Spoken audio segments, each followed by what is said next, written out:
Hello મિત્રો, જય શ્રી કૃષ્ણ, જય જવાન, જય કિસાન.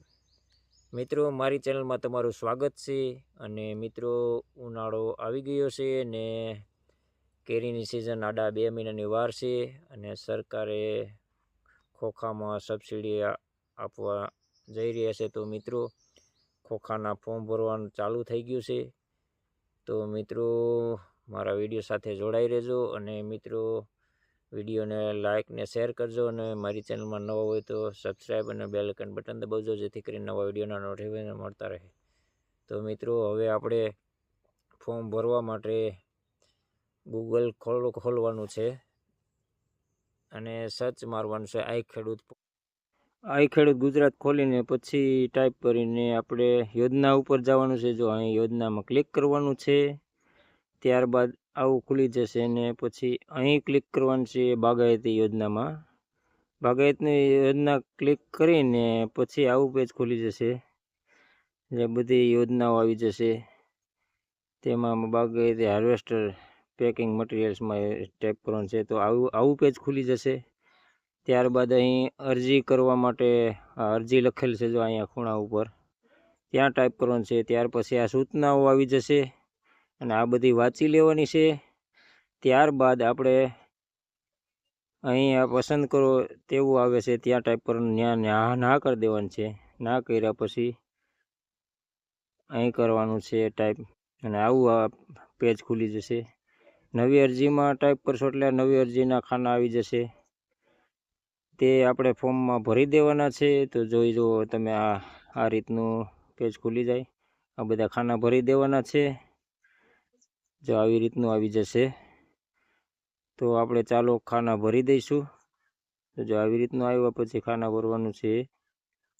તો હવે આપણે ખાના ભરવાના છે. તો મિત્રો, આવી રીતના આપણે ખાના ભરવાના. જો આપણે બધા ખાના ભરી દીધા છે, આ સૂચના પણ વાંચી લીધી છે. જો આ કમ્પ્લીટ ખાના ભરાઈ જશે મારે. અને પછી આપણે અહીંયા અરજી લખેલ છે ત્યાં આપણે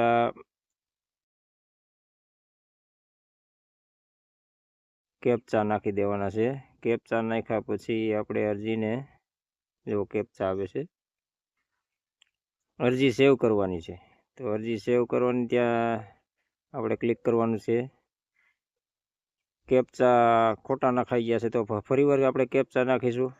2498 2498 2498 નાખવાનું છે. પછી અરજીને સેવ કરવાની છે. તો મિત્રો, હવે અરજી સેવ થઈ ગઈ છે. અને હવે આપણે આગળની પ્રોસેસ થશે. તો હવે અરજીને અપડેટ કરી લેવાની છે, ચેક કરી લેવાની છે મિત્રો. તો આપણે અરજીને ચેક કરશું. તમે જોઈ શકો છો, હવે અરજી ચેક લોડિંગ થઈ રહ્યું છે.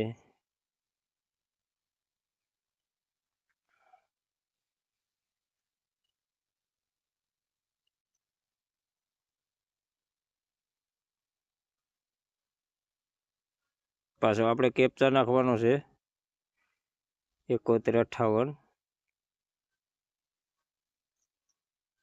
7158 નાખ્યા બાદ આપણે સર્ચ કરવાનું છે.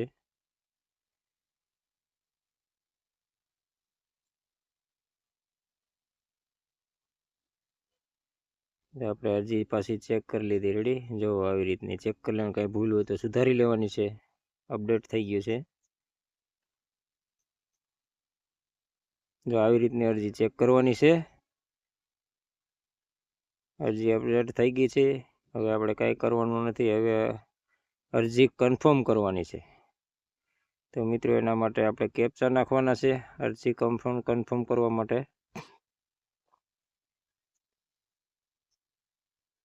રેશન કાર્ડના નંબર નાખવાની કોઈ જરૂર નથી.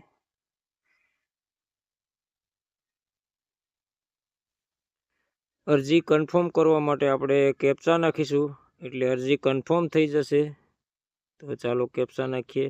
8944.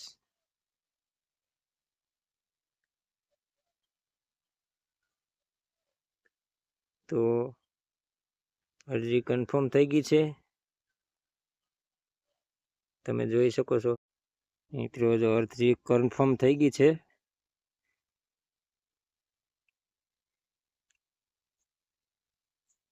અરજી કન્ફર્મ થયા બાદ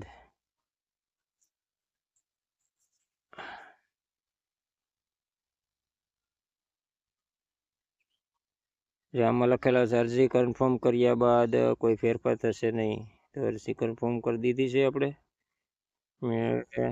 કન્ફર્મ થયા બાદ આપણે અરજીની પ્રિન્ટ કાઢવાની છે.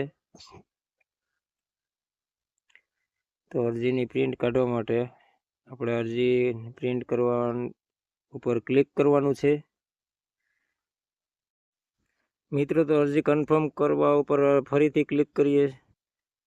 અરજી કન્ફર્મ થઈ છે તે ચેક કરી લઈએ. 1283 પાછા ડાયલ કરી લઈએ.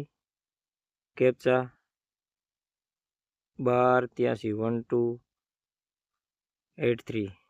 તો મિત્રો 1283 કેપ્ચા ડાયલ કરી લીધા છે અને હવે સર્ચ મારીશું 1283 કરીને 1283. તો તમે જોઈ શકો છો 1283 કેપ્ચા ડાયલ થઈ ગયા છે. જો કે છે અરજી કન્ફર્મ થઈ ગઈ છે તેથી ફરીથી કન્ફર્મ કરી શકો નહીં. તો મિત્રો આ રીતે આવી જશે. તો મિત્રો હવે અરજીની આપણે પ્રિન્ટ કાઢીશું કમ્પ્લીટ થયા પછી. તો આપણે 9357 કેપ્ચા લખીશું અને અરજી કમ્પ્લીટ થઈ જશે.